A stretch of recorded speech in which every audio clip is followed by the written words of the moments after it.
Morning beeps, good morning everyone. How's everyone doing? Hopefully you guys are all doing well. Don't forget, if you're new to the channel, like, share, subscribe. Also, don't forget to check out some of the other content on the channel.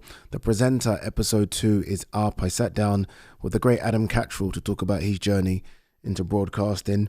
Everyone's journey is so different, honestly, which is why I enjoy doing those sit downs, just because I want you guys, especially people that want to be in the industry, to realize there isn't just one route and one way.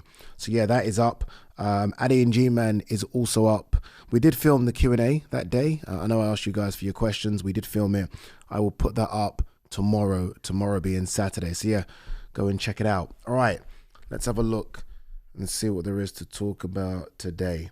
There's one story that I guess is making real big noise, and that's about IVB Boxing.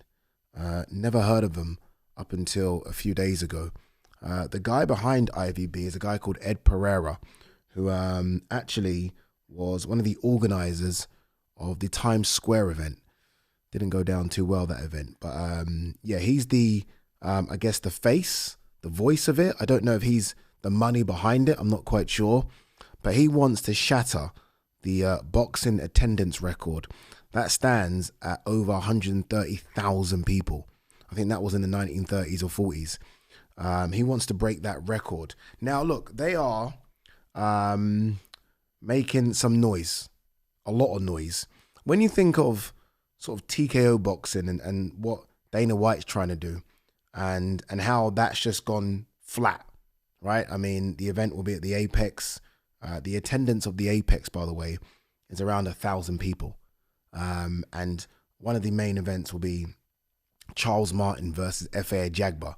These lot, one of their main events, the one that we're hearing they want to do, is Oleksandr Usyk versus Deontay Wilder. Now, say what you want about that matchup, and we'll get to that in a minute.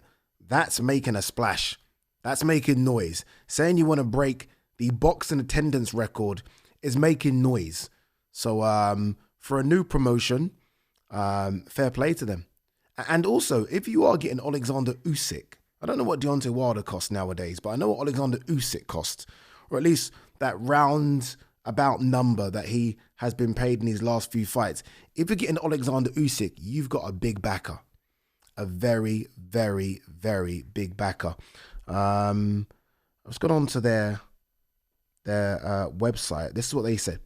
Founded in 2025 by Ed Pereira, IVB Boxing is a movement. Boxing was once a raw, electrifying pulse that belonged to the people. Over time, it drifted behind velvet ropes. We are bringing it back. We are reimagining World Championship Boxing and reawakening the cities that host it. Each stop is chosen for its history and spirit, pairing elite fighters and World Championship belts with live entertainment and street-level energy. This is the golden era rebuilt for today. Every event is designed to be a moment in time through record-setting nights in 2026, anchored in community and access. We put the sport back where it started, among the people. We are IVB for boxing, for the city, for the future. City by city, punch by punch, a new chapter begins. Okay, I have heard that a lot of the tickets for this will be free. That's what I've heard. I mean, maybe that's what he means by bringing it back to the people. I don't know. But I've heard a lot of these tickets will be free. There is a press conference. By the time you guys are watching this, you guys probably know all of what I'm saying anyway, because there is a press conference in San Francisco today. And again, I believe the announcement will be Oleksandr Usyk versus Deontay Wilder. Another thing, in terms of where this will be shown, I'm hearing it's YouTube. YouTube, 12 events a year. The big events will be on YouTube pay-per-view. YouTube have done pay-per-view before. I'm old enough, not old enough, but I remember Huey Fury versus Joseph Parker. Do you guys remember that? That was on YouTube. I think it was a $5. And YouTube have the numbers. I mean, it's a weird space now, boxing. Obviously, Netflix have got involved. YouTube have got involved. Amazon Prime have got involved. It's a very weird space. And it's even weirder when you think like Top Rank don't have a deal right now. I mean, these are institutions in boxing. Golden Boy's deal with the Zone has run out. Matchroom's deal with the Zone, it will be renewed, but runs out at the end of 2026. And we have these new organizations. I mean, IVB Boxing, what the IBA were doing, Riyadh season. Boxing has changed a lot in the last 3 or 4 years. And I think it's going to continue to change with things like this, IVB Boxing. I have reached out to them on Instagram.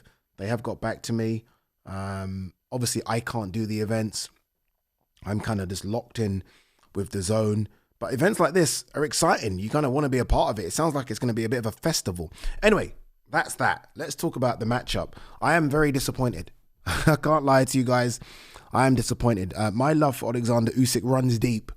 I think this guy's incredible. I think he's one of the greatest, not just the greatest heavyweights, one of the greatest fighters of all time. I still think he's got a lot to offer. He could have gone out on top, right? I mean, becoming undisputed again, knocking out Daniel Dubois in front of 90,000 at Wembley. He could have said, you know what, I'm 38, that's enough. But he wants to stay on. And if you want to stay on, then I want to see it be the next man up. That's what I want. If you are the unified champion, I don't want it to be a case of giving belts away. Like, okay, Wardy, you can take that. Caballero, you can hang on to my WBC. Who wants the IBF? I want it to be next man up. Next man up is Caballero or Wardley. Do you know what I mean? Like, I understand if he were fighting Deontay Wilder and there were no challenges. Like, okay, he's cleaned out the division. I mean, there's no one really kind of, do what you want to do. But there are challenges. Again, I just mentioned 2, right? And those are 2 big ones. So it is disappointing. And it's disappointing that he's fighting Wilder because, again, let's be very frank and honest about this. That's only Wilder by name. That's not Deontay Wilder in terms of ability anymore. Deontay Wilder just not that guy. Hasn't been that guy for 3 or 4 years. So it's disappointing. But I mean, I guess they wanted this IVB Boxing wanted an American name. They're going to push their product in America, and they want the best boxer on planet Earth, and that guy is Oleksandr Usyk. So I kind of get it.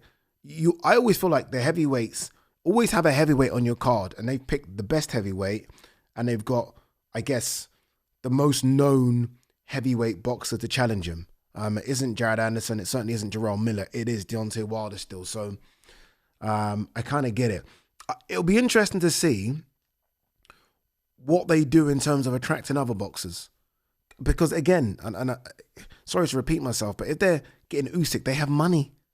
Usyk ain't doing shit for free. They have a lot of money. So, yeah, that's going to be interesting because fighters nowadays don't have 6, 7, 8 fight deals with promotional companies or broadcasters. They don't. I think we've seen, especially fighters with promoters, they kind of go where they want to go. They 1 or 2 and then they bounce. I'm not going to mention a name, but I spoke to a brother of a fighter. This guy is literally single digits still in terms of fights. And a promoter wanted him to fight on a card. And the promoter was trying to lock him in for 2 more fights. Just 2 more. I don't know if that's a lot. It doesn't seem to be a lot. The fighter was like, no, I don't want to be locked in. I'm like, dude, you're single digits. I mean, you've not even established yourself yet. So you can only imagine what world champion, pound for pound, elite level fighters are doing. If that guy there, who's basically a novice in the game, a very good novice, but a novice, is saying that, can you imagine the kind of conversations Tio's having with the fucking broadcasters and Shakur? Can you imagine what they're saying? So, yeah, I do think this IVB, if it is the real deal, and I think it is, I'm on their website. Website looks really good. Their Instagram has got a lot of love as well. Again, the idea of giving out free tickets will just entice people. The idea of it being Usyk versus Wilder will entice people. If this IVB is the real deal, they might be able to get a lot of big names. And become a real, like, competition to the likes of the Ring magazine and obviously Ring magazine's kind of aligned with Riyadh season, what DAZN are doing, MVP, what they're doing, and what Netflix are doing as well. So it's interesting. It isn't on their homepage. Yeah, they're showing obviously again the guy was involved in Ed Pereira was involved in this Times Square event, but there's a lot of Ring magazine they're showing. So I do wonder if there is anything aligned with the Ring magazine, which kind of won't make sense really, but who knows? I always feel like all these guys are in bed with each other. Anyway, look, we wait and see what's going to happen with that. Saul Canelo Alvarez to return September 12th in Riyadh. Boy, he just continues fighting, doesn't he? I guess the story isn't him returning, because that was always going to be the case. It's a case of who does he fight.